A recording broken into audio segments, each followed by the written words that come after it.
Mostly लग्न जुळवताना बघितलं जातं की मंगळ दोष आहे का? तर ह्याच्यात खूप गैरसमज आहेत. तर त्याचा किती परिणाम होतो विवाह जुळवायच्या वेळी? हा जो प्रश्न आहे, हा अतिशय महत्त्वाचा प्रश्न आहे. म्हणजे आजकालच्या नाही, पूर्वीपासून लोकं या प्रश्नाला अनन्यसाधारण महत्त्व देतात, की मुलाच्या पत्रिकेत मंगळ आहे का? किंवा मुलीच्या पत्रिकेत मंगळ आहे का? मुलगी मांगलिक आहे का? मग नकोच आम्हाला त्यापेक्षा. आता याचा अर्थ काय ते नीट आधी समजून घ्या.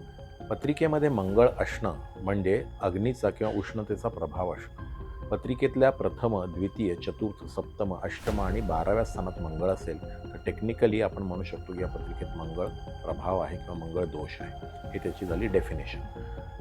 पण खरंच तसं आहे का? हे बघा काय असतं, की मंगळ हे कर्तृत्व, अग्नितत्व याचं कारकत्व आहे. त्याच्यामुळे पत्रिकेत असणारा मंगळ समजा प्रथम स्थानात असेल, तर समजायचं व्यक्ती अत्यंत बलवान आणि ठाम विचारसरणीची असते आणि टीम लीडरशिप क्वालिटीज असतात. जर का पत्रिकेत चौथ्या स्थानात मंगळ असेल, तर काय समजतात, की ही व्यक्ती स्वतःचं घर किंवा वास्तू तयार करणार आहे, स्वतःचं गाडीचं सौख्य असणार आहे. परंतु या व्यक्तीला काही वेळेला घरापासून लांबसुद्धा राहावं लागतं. 7व्या स्थानात मंगळ असेल, तर पत्नीचं व्यक्तिमत्व कसं असतं, ती सुद्धा अत्यंत कर्तृत्ववान असते किंवा हा कोणाशीही लग्न करेल, पण याच्या आयुष्यामध्ये असणारी पत्नी ही अत्यंत कर्तृत्ववान असणार आहे.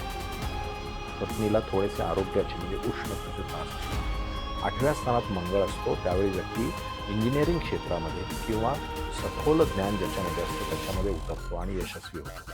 8व्या स्थानात मंगळ असेल तर सर्जरीचे योग असतात, ते पण तेवढंच निश्चित आहे. 12व्या स्थानात जेव्हा मंगळ असतो त्यावेळेस व्यक्ती परदेश गमन करतो किंवा बाहेरच्या कंपन्यांशी काम करतो. ही व्यक्ती अत्यंत कर्तृत्ववान असते.